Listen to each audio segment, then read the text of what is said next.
bon, on va parler doucement. Et donc, les étudiants, ce sont donc 16 étudiants de l'ESA, de 2e, 3e et 4e année. Donc, certains vont passer leur diplôme de 3e année de DNA, et les autres, ça sera plus tard. Voilà, donc comme je vous l'ai dit, je fais juste une petite introduction sur notre workshop. Donc là, ils sont vraiment dans leur projet qui sera donc présenté lors de vendredi matin, en fin de matinée. On est un peu obligé de décaler un petit peu nos horaires parce que ici à La Réunion, nous sommes aussi rentrés dans une période de confinement à partir de 18 h. Donc, du coup, l'école doit s'adapter à ces horaires et donc le workshop en subit aussi des conséquences. Mais malgré tout, on arrive bien à travailler.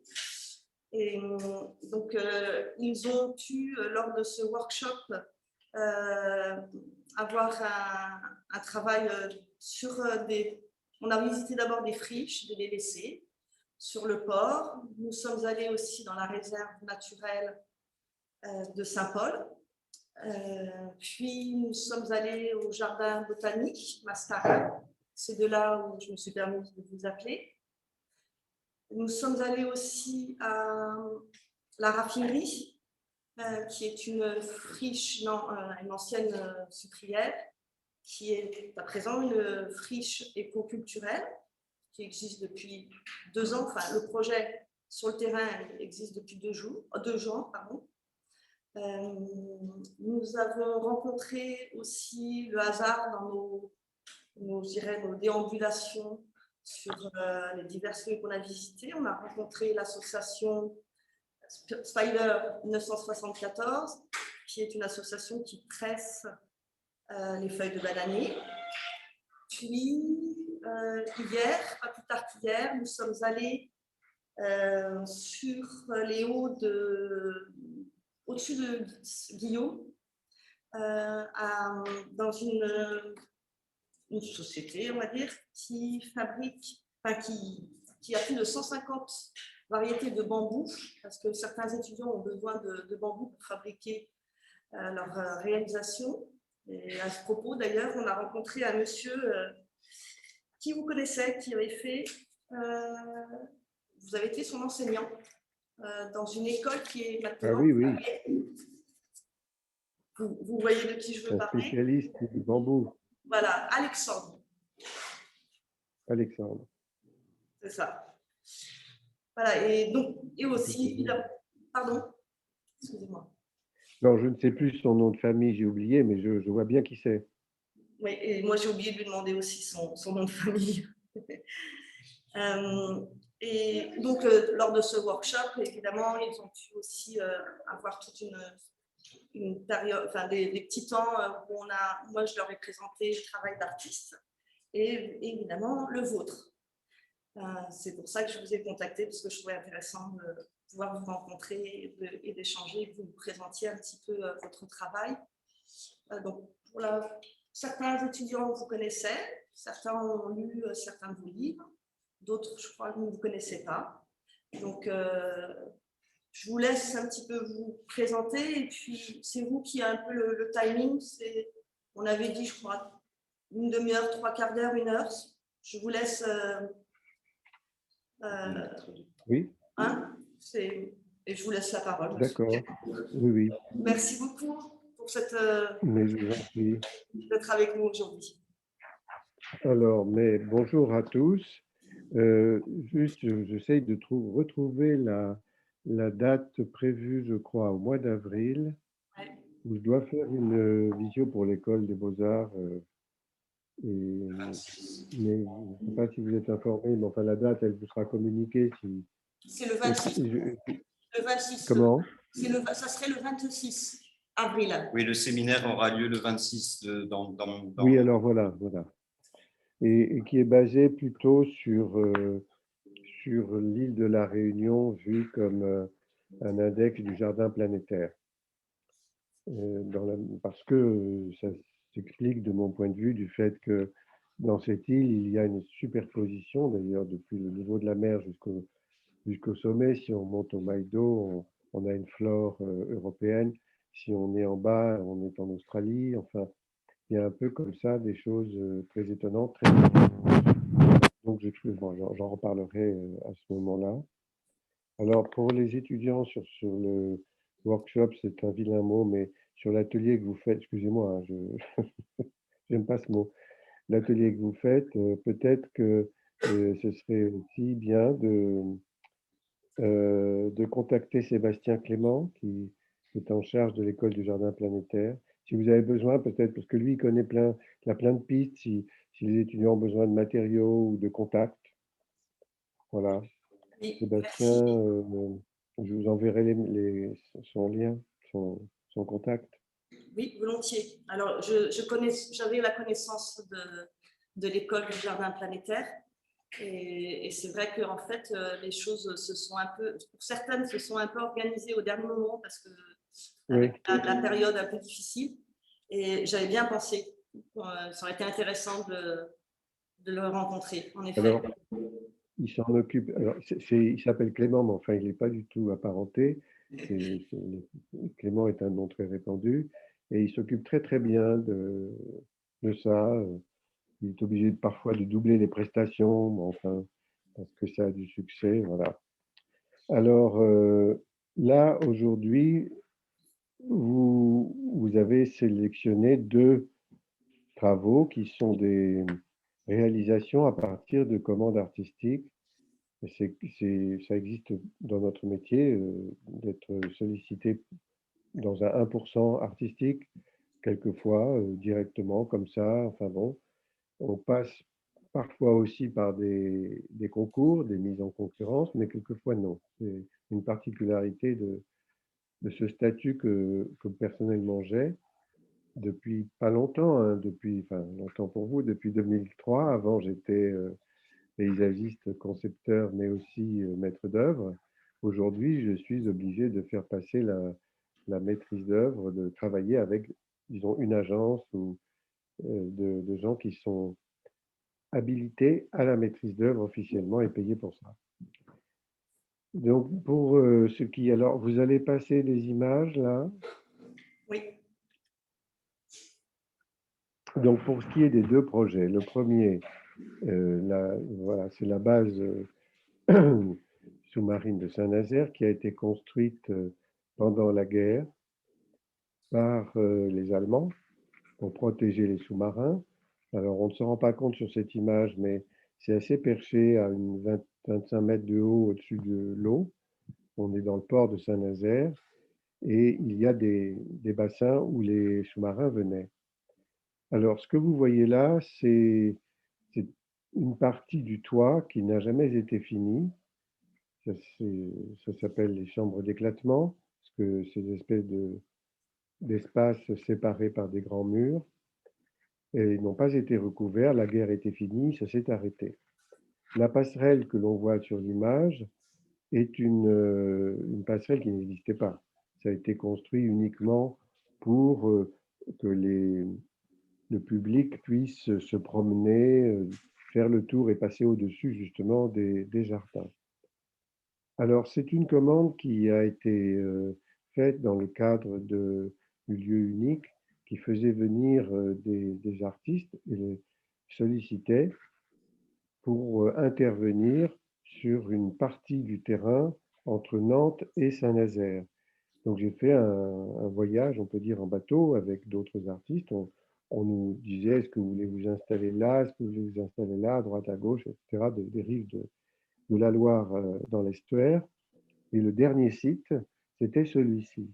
Et quand je l'ai vu, je ne le connaissais pas du tout avant, quand je l'ai vu, j'ai dit, ben, moi ça m'intéresse de faire quelque chose là, parce que c'est un endroit très improbable pour imaginer un jardin, mais ça me paraissait utile de montrer qu'il y avait une possibilité de faire vivre des espèces végétales sur un sol aussi particulier, puisqu'on est sur un béton. Alors c'est un béton qui est quand même pas complètement dense, hermétique. Il a une certaine relative porosité. D'ailleurs, il y a des fuites de temps en temps.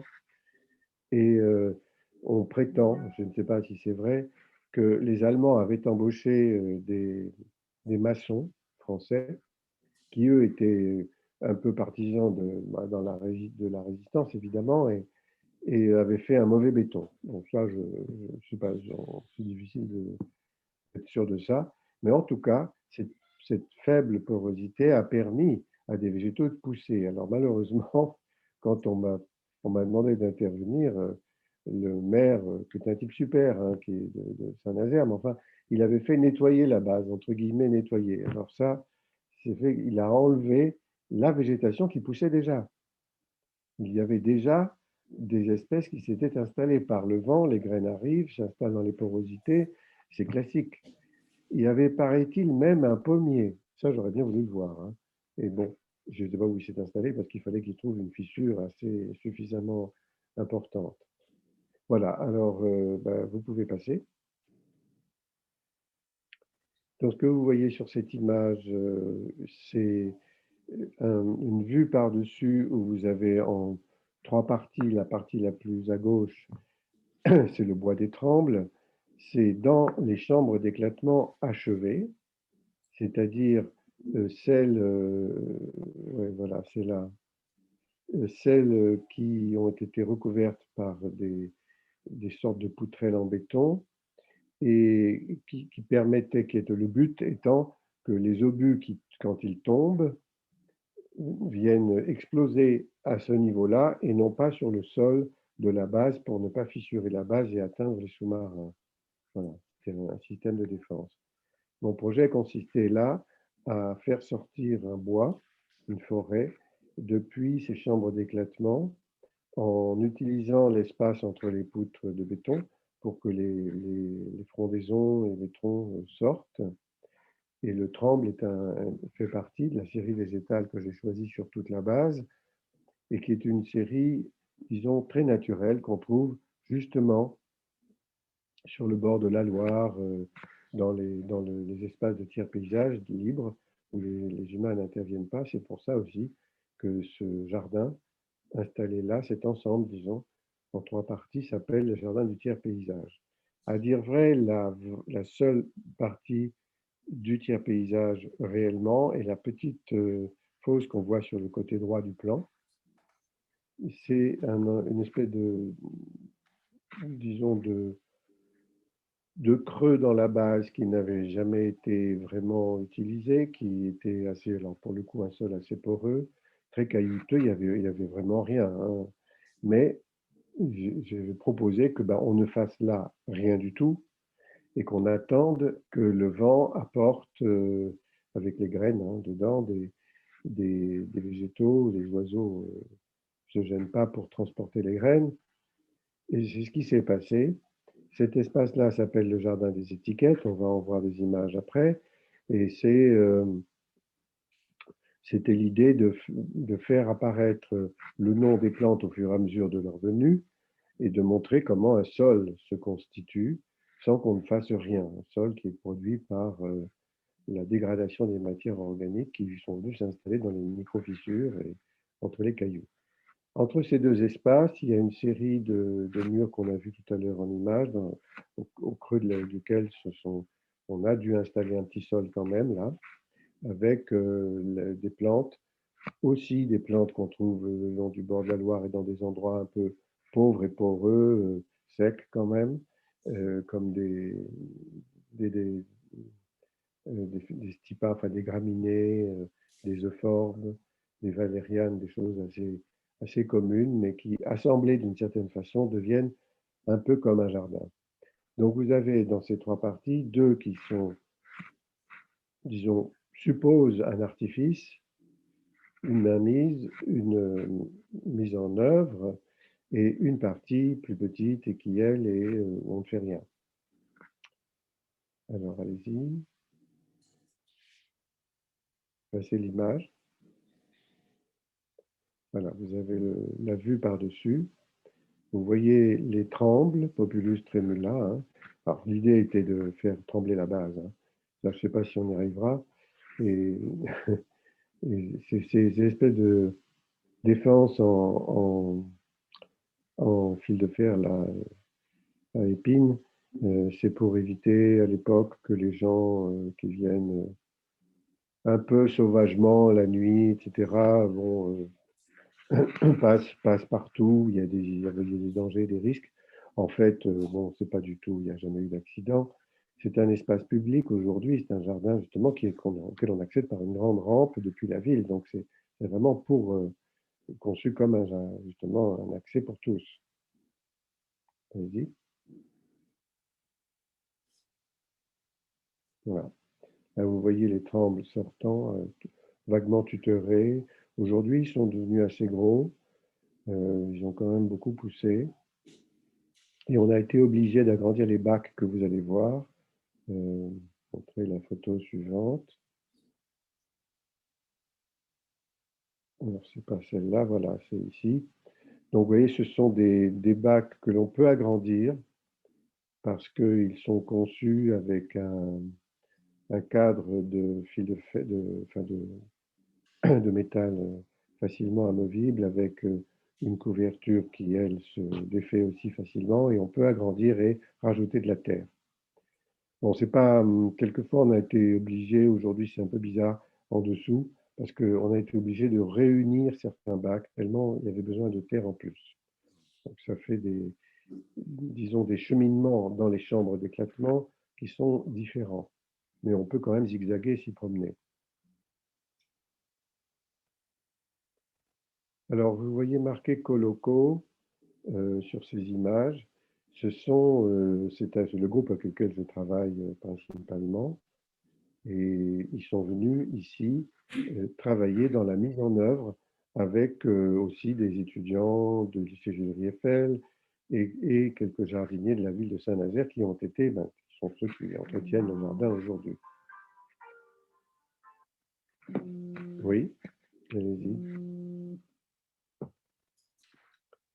Alors, entre les deux espaces, donc les chambres d'éclatement et le vrai jardin du tiers paysage, des étiquettes, il y a cet ensemble, ce sont des espaces qui sont tous équivalents en surface, où on s'est contenté de mettre un lit de pierre, mais vraiment 10 cm, et de terre, en pierre, à peu près la même épaisseur, suivant un découpage hasardeux, comme que vous voyez là. Et là, vous voyez cette équipe en train de faire les plantations de ces plantes qui sont donc les sédums, les orpins, et on appelle ces jardins-là les jardins des orpins parce que c'est dominé quand même par les orpins, plantes qui peuvent arriver à pousser sur des toitures facilement. Allez-y. Voilà. Donc vous voyez, ce sol est caillouteux. On est quand même dans un climat, on est au bord de mer, relativement humide et on n'a jamais eu besoin il y a eu des arrosages au début, mais après c'est le climat local et tout pousse sans qu'on s'en occupe. Ça, c'est vraiment un gros avantage. Bon, vous avez à l'île de la Réunion aussi un avantage comme celui-là. Vous bénéficiez à la fois de la température et de l'eau. C'est très heureux. Tout le monde n'a pas ce privilège, évidemment. Allez-y.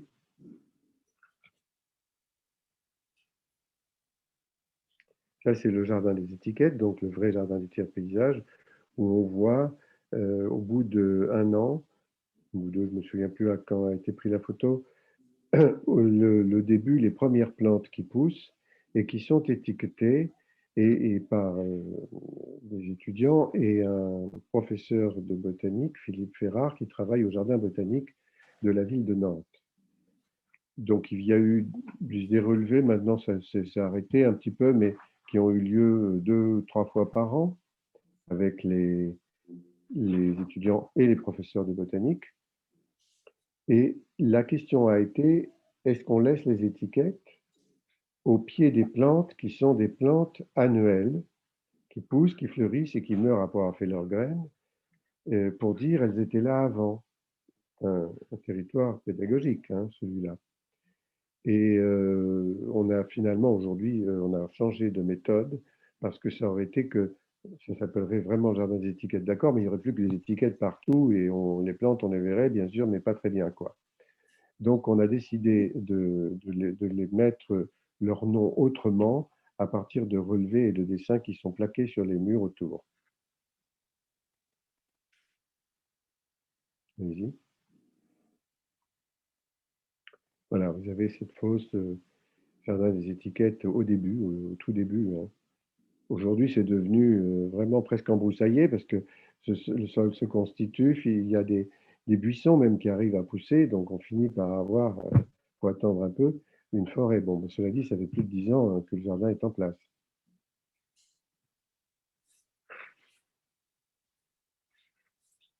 Allez-y. Vous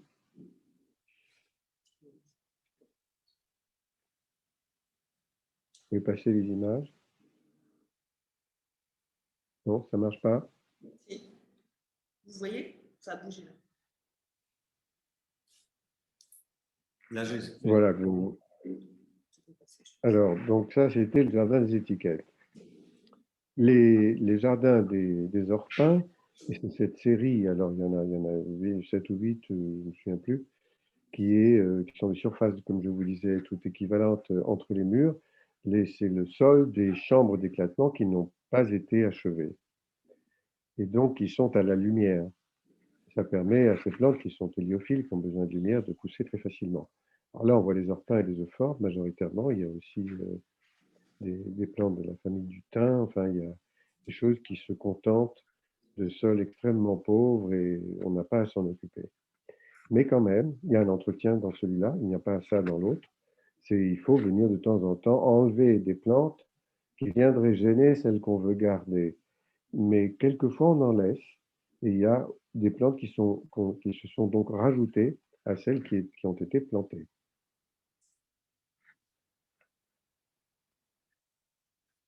Allez-y. Voilà. Là, c'est les euphorbes en fleurs, les touffes de graminées bleutées, et puis les cailloux. Chaque chambre a une tonalité de couleur. Là, vous voyez les Stipa tenuifolia qui sont qu'on appelle les cheveux d'ange, cette plante un peu blonde, et puis les fleurs de forbe qui sont plutôt d'un jaune vert, une forbe très généreuse hein, qui arrive à pousser facilement, qui se reproduit là-dedans très bien. Alors, je fais juste une petite parenthèse. C'est drôle parce qu'ici, moi, ça fait pas très longtemps que je suis à La Réunion. Donc, au niveau botanique, je découvre des choses. Et au jardin botanique, Mascarin, il y a cette plante qui s'appelle cheveux d'ange, celle qu'on a vue là où il y a les fougères. C'est une plante que vous connaissez, c'est celle qui n'a pas, en fait, qui n'a pas besoin de terre, qui ne va que se développer à l'humidité. Et elle est dans les tons grises et vert de gris. Pardon, vert de gris. Vert de gris. Alors, ils appellent ça cheveux d'ange. Pardon. Ils appellent ça les cheveux d'ange. Il y a cheveux d'ange, d'accord. Barbe de Jupiter aussi. Ah, la barbe de Jupiter, oui, ça n'a rien à voir. Oui. Pardon, ce sont des lichens. Ah, d'accord. Bon, alors là, on est dans un autre monde. Les lichens sont des plantes, ce ne sont pas des plantes véritablement. C'est un mélange, c'est un champignon à l'intérieur duquel on trouve une algue. Alors, l'algue est une plante, le champignon est un monde à part. Les botanistes, aujourd'hui les scientifiques, ont mis les champignons à part parce qu'ils n'ont pas de capacité à faire de la chlorophylle et donc de vivre à partir de l'énergie solaire. Mais le lichen peut le faire parce qu'il accueille à l'intérieur, donc le champignon en question accueille une algue qui elle, est chlorophyllienne et verte. Donc c'est ce qu'on appelle une symbiose. Il n'y a pas de racines, c'est comme les mousses, ça s'installe avec une manière de s'accrocher à des sols, des roches, beaucoup sur le caillou, il n'y a pas de problème pour eux, mais il n'y a pas de vaisseau, donc pas de racines non plus. Alors, ce sont des êtres vivants exceptionnels, hein, évidemment. Là, ce que moi j'appelle ici les cheveux d'ange, que vous voyez sur cette photo, sont des graminées. Donc ça, ce sont des plantes chlorophylliennes. Et elles ont une couleur telle qu'elles prennent la lumière du soleil. C'est une plante originaire du Texas, mais elle s'est installée en Europe. Elle vit un peu partout, donc fait partie de notre flore aujourd'hui. Et la valériane, qui est en fleur ici, rose, qui, elle, accompagne quelquefois les bas-côtés, les endroits un peu pauvres. C'est une plante qui aime les sols très pauvres et qui vit extrêmement bien dans le cailloutis que vous voyez là. Donc on arrive à faire un jardin, y compris avec ça. Je dis que pour n'importe quel sol, il y a des séries floristiques adaptées.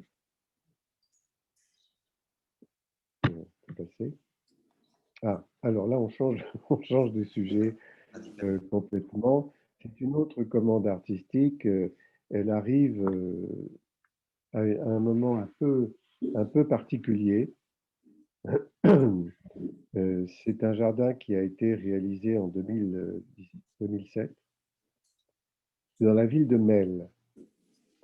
Melle est une petite ville dans les Deux-Sèvres où il y a une biennale. Il y avait, parce que maintenant, depuis quelques années, il n'y en a plus, une biennale d'art avec des interventions d'artistes qui, à l'intérieur de bâtiments, mais beaucoup plus à l'extérieur, dans les rues et dans les espaces plantés aussi. Enfin, plantés, végétalisés, parce qu'il y a des prairies, il y a un arboretum. Enfin, c'est un endroit très intéressant. Et puis, la commissaire de l'exposition, Dominique Trucot, me demande si je veux bien intervenir pour cette biennale. Alors, je dis oui, je vais visiter, voilà. Mais juste à ce moment-là, il y a eu ce qu'on appelle la loi d'orientation agricole, que vous ne connaissez peut-être pas, elle n'a pas beaucoup d'intérêt pour beaucoup de gens, elle est très particulière. C'était en 2006 que la demande m'a été faite et que la loi est passée. Cette loi d'orientation agricole interdit aux particuliers, mais à tout le monde, l'usage des PNPP. Alors, peut-être vous n'avez pas idée de ce que peut être, ce que veut dire PNPP. PNPP signifie produit naturel peu préoccupant, ce qui veut dire que ça préoccupe forcément quelqu'un. Hein. En fait, c'est une loi, je l'ai interprétée, moi, ça m'a mis en colère, hein, comme une loi d'interdiction d'accès à la gratuité. Un produit naturel peu préoccupant, j'en ai fait la liste, c'est en réalité quelque chose qu'on fait normalement dans le jardin pour entretenir les plantes, pour les booster un peu, pour leur renforcer leur immunité, pour apporter un amendement. C'est quelque chose d'extrêmement classique. On fait ça depuis des siècles dans les jardins. Les purins d'ortie, de prêle, de consoude, c'est ça. Et faire un purin d'ortie, c'est pas compliqué. Et tout le monde peut le faire et les orties poussent assez facilement. Alors, il n'y en a pas beaucoup dans tous les pays du monde, mais en Europe, on en a pas mal. Urtica dioica, c'est celle qui pousse majoritairement et qui, quand elle se décompose, fabrique une substance qui est absolument parfaite pour à la fois nourrir, mais aussi pour renforcer, comme je vous disais, l'immunité, pour lutter contre, se protéger contre les prédateurs, les pucerons, enfin bref, les maladies. Et interdire ça, c'est complètement inacceptable. Ça n'a pas beaucoup de sens. Donc, si, on comprend pourquoi, c'est la loi du marché, c'est aller acheter les produits qu'on vous demande d'acheter, mais ne faites pas quelque chose qui est gratuit, etc. Et le prétexte, c'était la santé, c'est-à-dire c'est dangereux pour la santé, ce qui est complètement faux, évidemment. Alors, j'ai fait ça, ça a été accepté par le maire de l'époque, il prenait un risque politique en acceptant que l'on fasse un jardin d'orties. Cette image montre un carré, qui est l'endroit où je propose de mettre un grand filtre à purin d'ortie. Il n'y a pas besoin de cette hauteur, mais enfin, je voulais qu'on voit l'objet de loin. Donc, il est scénographié comme ça.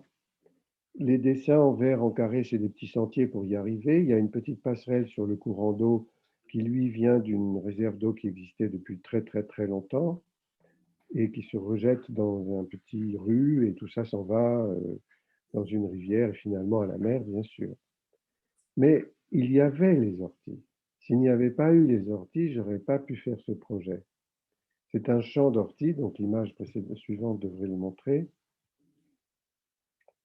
Allez-y, voilà.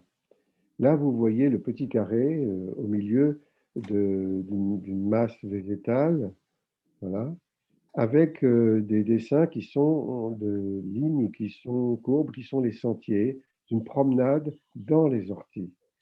Mais tout ce champ légèrement en creux est un champ d'orties. Alors pourquoi? Parce que c'est le lieu où viennent les eaux grises de la ville, mais aussi il y avait une usine qui, qui répandait des produits très riches en azote. L'ortie est nitrophile, elle a besoin d'azote pour vivre, de nitrate. Donc il lui faut cette nourriture et cette humidité. Tout est là. Donc évidemment, c'est idéal et ça a rempli tout le vallon. Donc mon travail, il a consisté juste à sculpter les sentiers dans les orties pris comme une matière dans laquelle on peut travailler. Bon, c'est évidemment pas toute l'année lisible aussi facilement parce que dans la période hivernale, elle s'effondre, mais ça revient au printemps. Et il y avait un très très bon, il y a toujours, un très bon jardinier, Denis, là, qui travaille là et qui sait bien s'occuper de ça. Alors, le truc blanc qu'on voit au-dessus, c'est le bassin d'où vient l'eau majoritairement, avec une allée en stabilisé armé qui est un peu clair et très visible, mais enfin, si vous l'enlevez, vous voyez mieux la réalité du projet du jardin d'ortie qui est dans toute la partie creuse. Alors, allez-y. Voilà la petite passerelle sur le canal qui a été créée pour faire venir l'eau, avec des plantes rajoutées et plantes aquatiques qui font partie du projet, mais qui ne sont pas dans disons, le projet politique. Le projet politique, c'est la purin d'ortie. Oui, c'est bizarrement un jardin politique. Allez-y. Donc j'ai dessiné, c'est rare que je fasse des choses comme ça, mais j'ai dessiné des objets. Là, vous voyez, j'ai dessiné la passerelle, la plateforme et le filtre tel qu'on le verra tout à l'heure. Alors, ce que vous voyez là, donc, ce sont des passages dans les orties. Les orties, vous les voyez bien. Il y a une mission de la part du jardinier qui consiste à tailler le rebord, enfin les orties un petit peu le long de ces sentiers en arrondi comme ça pour que les gens, parce que c'est un jardin public, ne se piquent pas trop. Bon, c'est pas dangereux, hein, les piqûres d'ortie, ça renforce aussi notre immunité et ça nous aide à lutter contre les arthroses, des trucs comme ça. Mais enfin, on n'aime pas trop se piquer quand on les touche. Allez-y. Voilà. Alors là, vous voyez voilà, la place du filtre. Donc, j'ai dessiné ce filtre qui est donc une sorte de cône avec une maille fine. On y met le purin d'ortie qui est fabriqué pendant entre 8 et 15 jours, ça dépend de la température. Quand on les cueille, les orties, si possible jeunes, enfin c'est pas obligé, on les met dans de l'eau. Si on a 1 kilo d'ortie, on prend 10 litres d'eau, on laisse macérer et quand ça commence à sentir vraiment pas terriblement bon, c'est le moment de filtrer.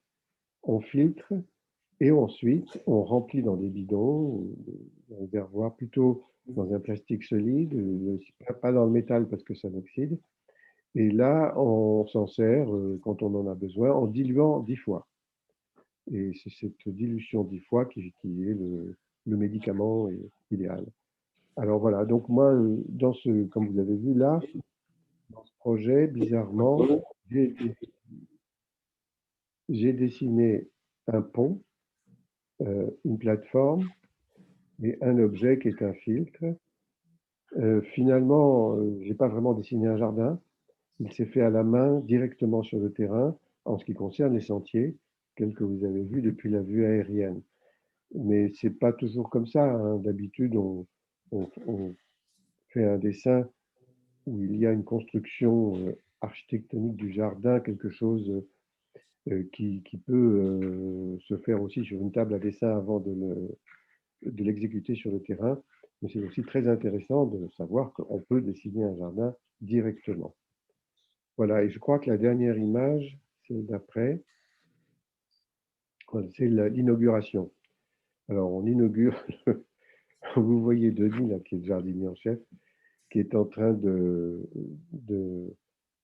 passer le purin d'ortie, et ensuite, dans cette vasque, on va le récupérer, puis le mettre dans des petites bouteilles, et ces petites bouteilles seront données gratuitement le vendredi, jour du marché de la ville de Melle. On ne l'a pas vendu parce que sinon on aurait été en prison, je sais pas, enfin bon. Voilà, donc ça c'est un projet assez inhabituel et assez différent de celui que vous avez vu précédemment. J'ai eu d'autres commandes artistiques, une plus récente où j'ai fabriqué une tour à eau, donc ça aussi c'était une architecture, mais en pierre sèche, sur la ligne du partage des eaux en Ardèche, un système qui permet à l'eau de se condenser pendant la nuit et de couler à l'intérieur, d'être récupérée dans une vasque aussi. Mais là, ça concerne le problème global, c'est lié au jardin planétaire, hein, de l'eau qui manque, parfois potable surtout, sur cette planète et de son urgence, de l'importance qu'on a à s'en occuper. Donc voilà, donc les commandes artistiques ne sont pas fréquentes, mais elles existent et le jardin du musée du Quai Branly fait partie aussi de ça. Si vous avez des questions, n'hésitez pas. Je suis là pour répondre si vous pouvez, si je peux. Qu'est-ce qu'ils font avec les petites bouteilles d'ortie? Je n'ai pas compris. Est-ce que c'est des collections ou on peut s'en servir comme Non, non, non. Les petites bouteilles de purin d'ortie sont données donc aux habitants, à ceux qui viennent, les visiteurs, à ceux qui au marché. C'est gratuit, hein, elles sont données gratuitement, donc ils achètent des trucs, mais ils ont une bouteille d'ortie en plus. Alors qu'est-ce qu'ils font? Ce sont les gens qui ont des jardins que ça intéresse, parce qu'ils l'utilisent chez eux, le produit, en le diluant 10 fois. Et comme on leur dit, hein, comment il faut faire, ils l'utilisent comme un engrais, comme quelque chose qui renforce la puissance, l'immunité des végétaux. Donc c'est pour s'occuper des plantes. C'est pas pour collectionner. Pour utiliser, comme le purin, parce que c'est du purin. C'est un soin. Et ça continue. Est-ce que ça se fait quand même régulièrement à la période où il y a les orties, parce que les orties. Oui, alors, le jardin d'ortie existe toujours, sa gestion aussi, et je ne sais pas s'il continue à donner des bouteilles aux visiteurs, parce que maintenant les gens savent très bien comment le faire, le purin, donc ils n'ont pas besoin d'une bouteille en plus, ils le fabriquent chez eux, c'est facile. Hein. Oui. C'est sûr que vous avez pas, vous, connu cette période, hein, mais ce que dit Gilles Clément, c'est que ça a vraiment fait une histoire, c'est-à-dire que ce produit gratuit, je me permets de vous paraphraser, mais a fait l'objet d'une interdiction qui était complètement téléguidée par les lobbies qui vendent des engrais ou des traitements phytosanitaires. Et donc, un produit complètement gratuit qu'on peut fabriquer simplement, s'est trouvé interdit au prétexte qu'il était dangereux, ce qui était complètement faux. Donc, il y a, je trouve, dans votre travail là, sur le jardin d'ortie, un acte politique qui est posé. C'est-à-dire que le travail de l'artiste s'inscrit aussi dans une action qui dit cette société qui interdit le naturel et qui va tout vers le profit. Peut-être qu'il y a des systèmes, hein, et je pense que dans votre travail à vous, aujourd'hui, on sent aussi cette fibre-là de se dire je me positionne, moi, en tant qu'artiste, dans une société où il y a un système que je peux questionner, à minima. Pardon. par rapport au vivant. Alors, c'est très important ce que vous venez de dire parce que l'artiste, de mon point de vue, hein, c'est comme ça que je le perçois, est celui qui fait ouvrir les yeux. Il montre ce que d'autres ne voient pas. Et dans l'histoire, il a, de mon point de vue, joué un rôle politique même sans le savoir. Parce que cette manière de porter à la connaissance des autres quelque chose qui est neuf, qui est nouveau, que les autres ne l'avaient pas vu, a des répercussions qui peuvent être enfin, économiques, politiques et très importantes. Mais bon, ce n'est pas déclaré comme ça et ce n'est pas non plus exactement la raison d'exercer de l'artiste. Il a besoin d'exprimer sa créativité. Mais quelquefois, cette créativité a des conséquences extrêmement importantes. Il y avait une autre question. Je ne sais pas si ça a déjà été demandé parce que j'ai essayé de résoudre le problème de son. Mais est-ce qu'il y a des orties à la Réunion? Alors, j'ai pas... Est-ce qu'il y a des orties à La Réunion? À notre connaissance, non. Non, il n'y en a malheureusement pas, mais il y a des urticacées.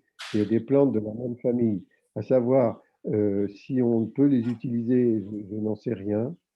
Alors là, il faudrait faire appel aux botanistes locaux. Il y en a sûrement qui pourraient vous dire. Non, mais il y a aussi sûrement d'autres plantes qui ne sont pas forcément des orties et avec lesquelles on peut faire des purins, ce qu'on appelle des purins, enfin ce sont des macérations et qui vont être utilisables immédiatement pour le jardin. Là, c'est là où je dirais, si ça vous intéresse, d'aller voir Sébastien pour lui demander à lui qui il connaît parce qu'il y a des jardiniers géniaux à La Réunion. Hein. C'est quand même un pays où la question du jardin vivrier qui va avec la maison est très important, même encore aujourd'hui, malgré les supermarchés et tout ce qu'on voudra. Ça existe encore. Et il y a des gens qui savent jardiner. Alors, il y a peut-être là des trouvailles, hein, des choses à aller voir. Moi, je n'ai pas la chance d'habiter là-bas, donc je n'ai pas eu le temps d'aller faire un petit peu d'investigation là-dessus, mais je suis sûr qu'il y a des tas de trucs. Alors, on a rencontré un des botanistes du jardin botanique avec quelques étudiants. Mais voilà, on ne lui avait pas posé cette question concernant la question des orties, etc. Ah, il y a une autre question? C'est par rapport à parler d'autres plantes qui sont pesticides. On a parlé des graines. Je sais que ça n'est pas important pour les humains. Les graines de Nîmes. Ah, je connais pas. C'est les arbres qu'on a vus qu'il y a juste à côté de l'école. Oui. Je crois que c'est un pesticide naturel. D'accord. Vous entendez? Non, il faudrait. Redites-moi la question. Mais alors, l'étudiante demande si vous connaissez les graines de Nîmes à La Réunion, qui seraient des graines, tu disais, des graines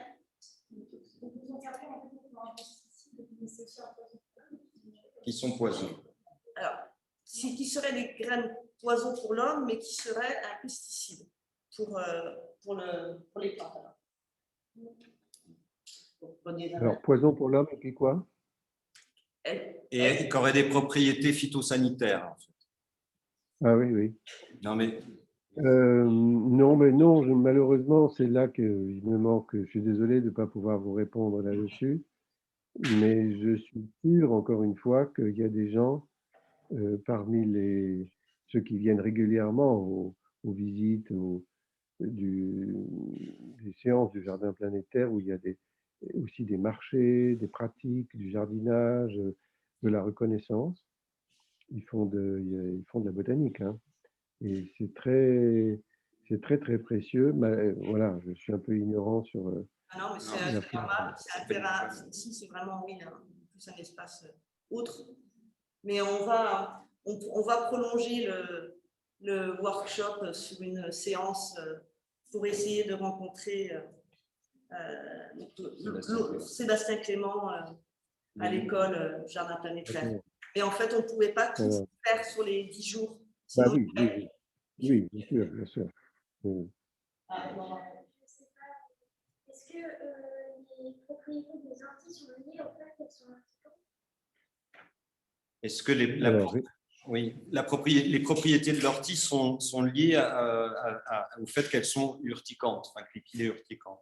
Oui, oui, c'est lié au fait qu'elles sont urticantes, mais parce qu'il y a dans les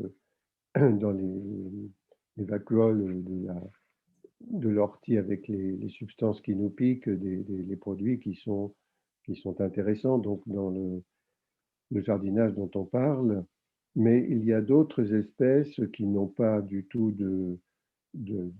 d'épines ou de choses comme ça avec des substances urticantes et dont la macération donne un produit qui est utilisable avec bénéfice.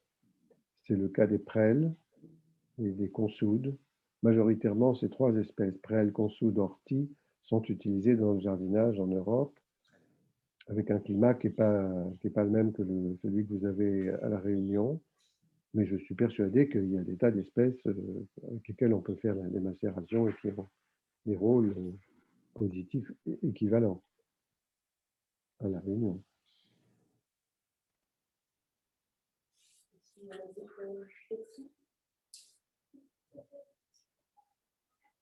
Bah, oui. On n'a pas forcément vu un lien avec ça. Est-ce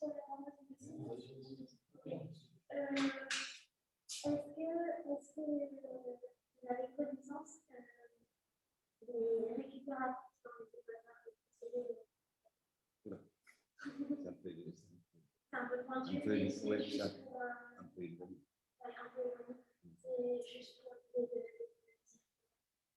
Sur l'économie circulaire.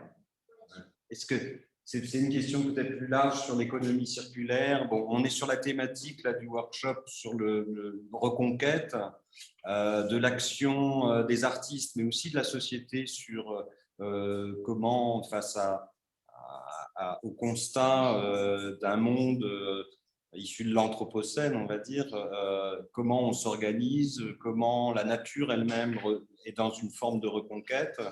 Moi, j'ai envie de dire aussi comment l'épisode qu'on est en train de vivre et qui peut-être va durer n'est-il pas aussi une forme de reconquête de la nature sur l'intrusion de l'homme dans le monde sauvage. Je prends du recul et c'est vrai que l'humain a aussi cette capacité d'être dans une économie d'une réflexion sur un fonctionnement de recyclage, d'économie circulaire. Et quel est votre point de vue, ou en tout cas vos réflexions sur ces idées-là? Alors, de ce point de vue, moi, ce que je vois, c'est que un virus minuscule est capable d'atteindre la totalité des humains, comme vous le voyez, sur la planète.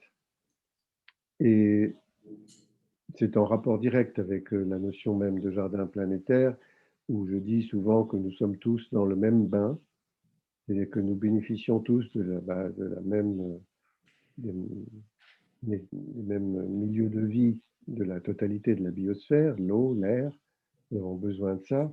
Le vivant est dans cette petite épaisseur autour de la planète, la biosphère. C'est ça le jardin planétaire.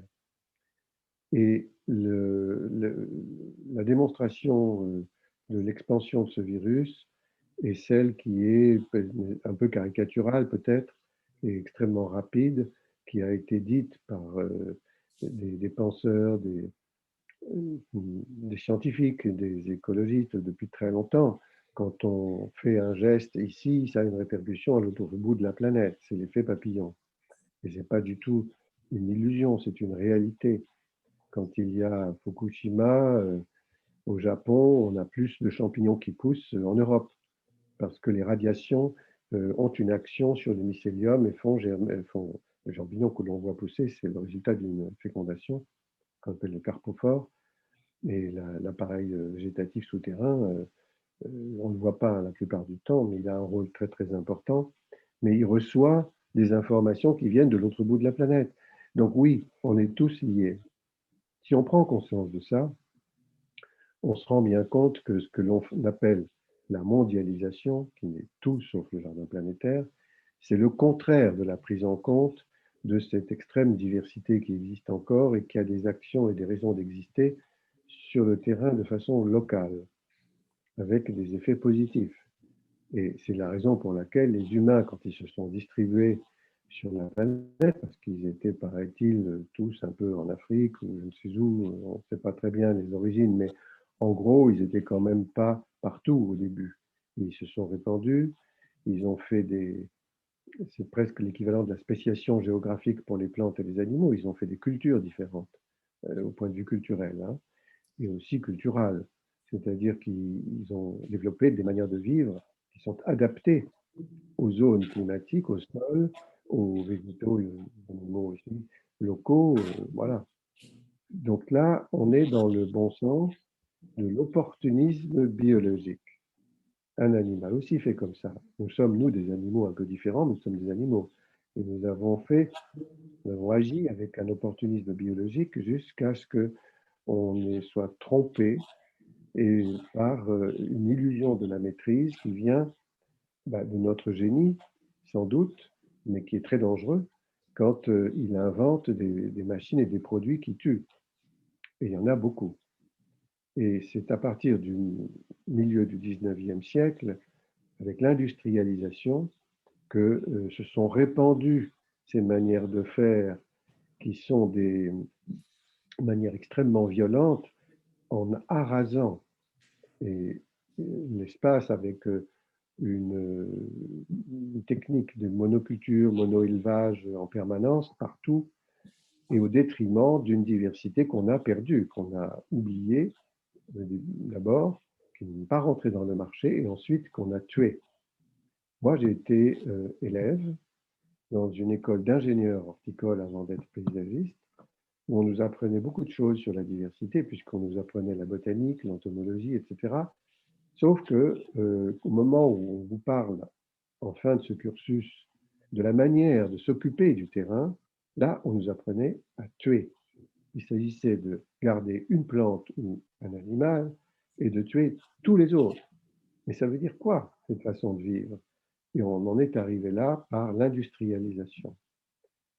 C'est catastrophique. Le dernier livre de Marie-Monique Robin parle de ça. Elle parle de, alors j'ai oublié le titre, mais c'est comment arrivent les pandémies, en fait. Elle explique ça extrêmement bien et elle insiste sur la destruction même du milieu et la sélection qui fait que ça réduit complètement tous les êtres qui, justement, s'équilibrent entre eux. C'est ça l'écosystème. Si on supprime la diversité, on supprime aussi toute une partie très importante des auxiliaires du jardinier.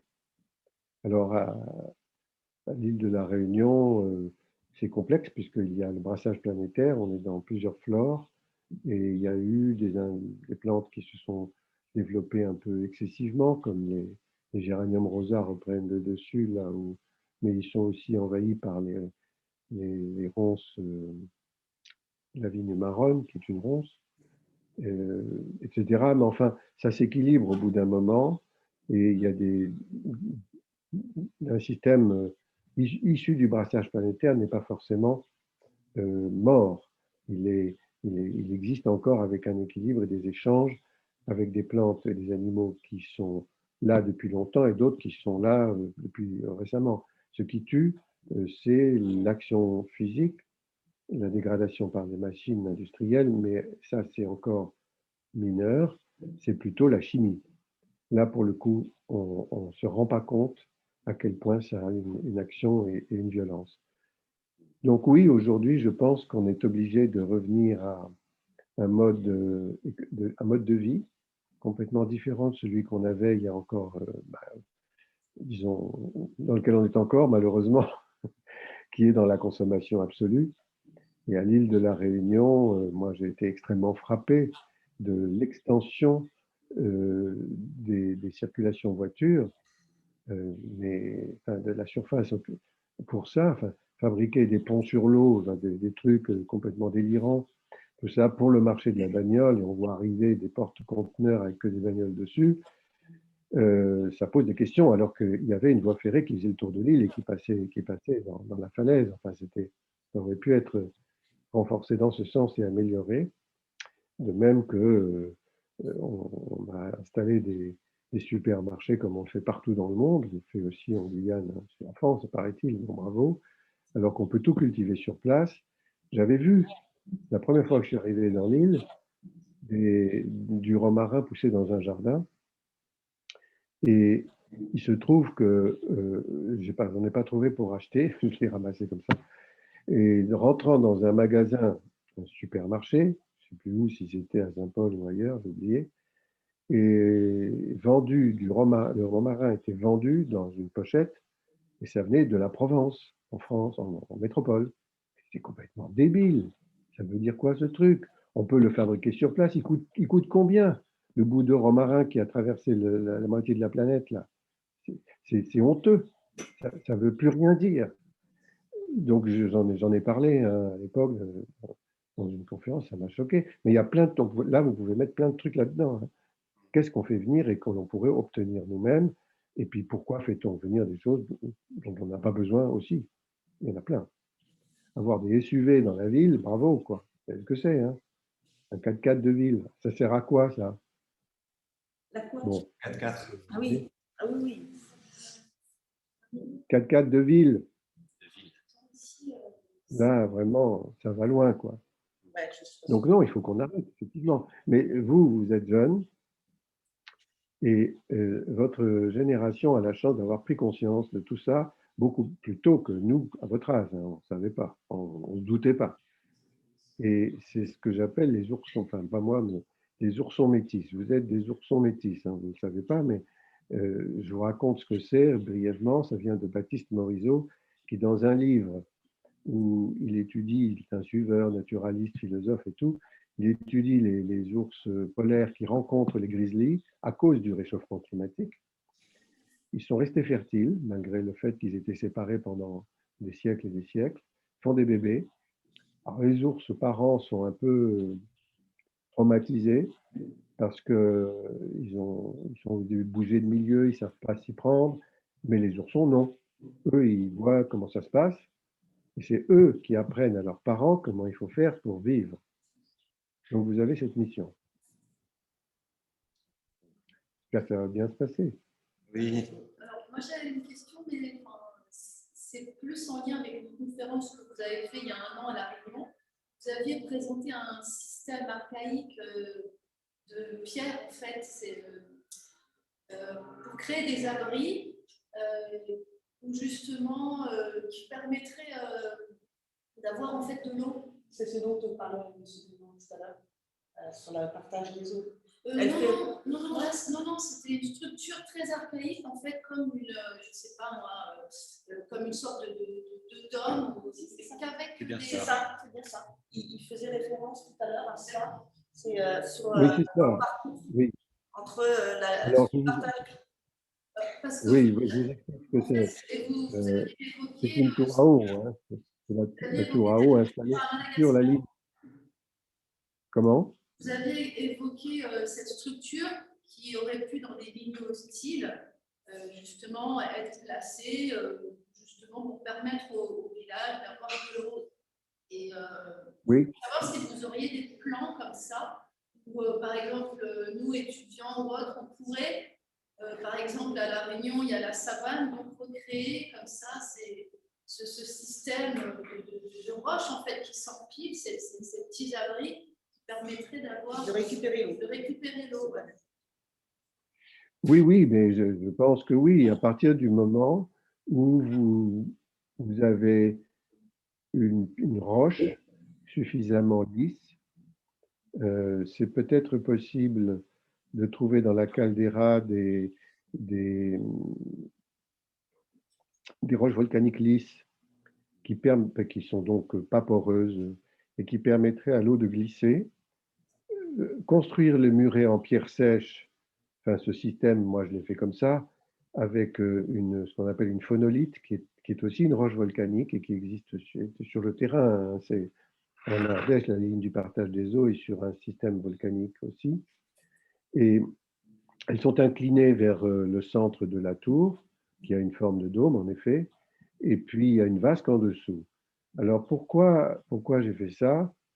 Parce que, bon d'abord c'est une commande, hein, mais ça suite à une analyse du mont Gerbier de Jonc. Le mont Gerbier de Jonc est un relief un peu, comme il en existe pas mal dans cette zone-là du Massif central, volcanique, mais ce n'est plus le volcan, c'est la cheminée volcanique qui est restée et qui a une forme de dôme, justement. Et un jour, je monte là, parce que je devais faire une analyse paysagère sur ce relief, et qu'est-ce que je vois arriver presque en haut, au bout de 2 mois et demi de sécheresse, où tout était grillé tout autour, on nous disait c'est embêtant et tout ça, je vois une petite goutte d'eau qui tombe, mais il n'avait pas plu.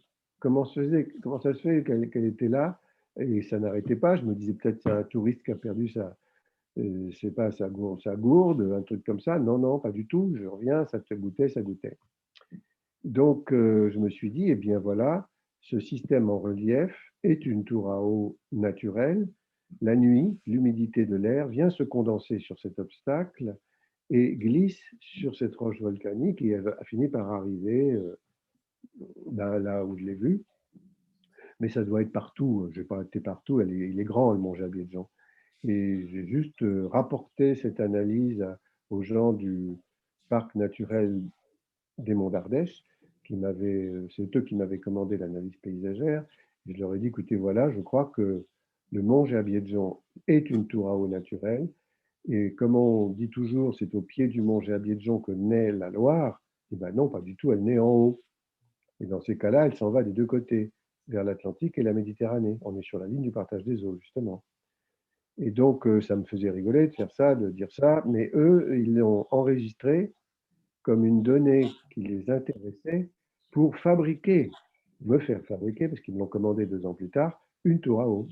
Alors là, j'étais très embêté parce que moi, je suis pas. Bon, j'ai construit ma maison, d'accord, je sais comment on met une pierre l'une sur l'autre, mais c'est quand même pas tout à fait mon métier. J'ai fait appel à un groupe de muraillers, qui sont des gens qui savent très très bien faire des murs en pierre sèche, et puis un ami architecte qui lui aussi fabrique ça, des trucs en pierre. Et on a construit le mur, enfin la tour. J'ai fait les dessins, c'est tout. Ok. Et effectivement, alors je finis, juste un mois après l'inauguration, c'était en 2018, la vasque était pleine d'eau et il n'avait pas plu. Ça venait de l'humidité de l'air qui s'est condensée. Alors, je pense que peut-être dans la savane, c'est au sud de Saint-Paul, hein, c'est ça, hein, Oui. Qui est une partie où effectivement il ne pleut pas du tout comme il pleut ailleurs, puisque les nuages orographiques viennent se condenser un peu plus haut et font de l'humidité et de la pluie, mais vraiment dans les cirques et pas là. C'est pour ça que c'est une savane, c'est sec. Oui, peut-être qu'il y aurait la possibilité de faire quelque chose comme ça. Un prochain projet.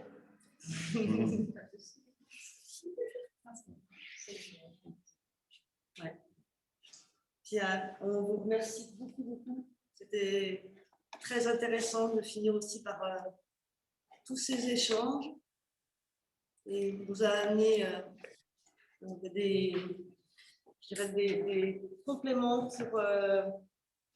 pour ce workshop et des réflexions. Et pour les étudiants aussi connaîtront un peu plus votre travail. Peut-être qu'ils iront chercher les cours que vous avez donnés au Collège de France, qui sont vraiment très, très intéressants. Et puis, de toute façon, on vous dit donc pour ce séminaire qui vous réunira avec Augustin Berck en avril, le 26 avril. C'est ce que tu as dit. Voilà. Oui. Avec plaisir de vous retrouver à ce moment-là. Et puis, Thierry. Eh bien, bonne journée à vous et puis bon appétit parce que vous êtes en retard pour le repas, là. On avait un peu anticipé, à vrai dire. Comme on se lève plus tôt. Ah oui, oui, oui. Bonne journée. Merci à vous. Tenez-vous bien Au chaud. revoir. Oui, Plaisir. Au revoir. au revoir. Merci. Alors, il faut que j'arrête, je ne sais pas comment on fait, quitter. Voilà.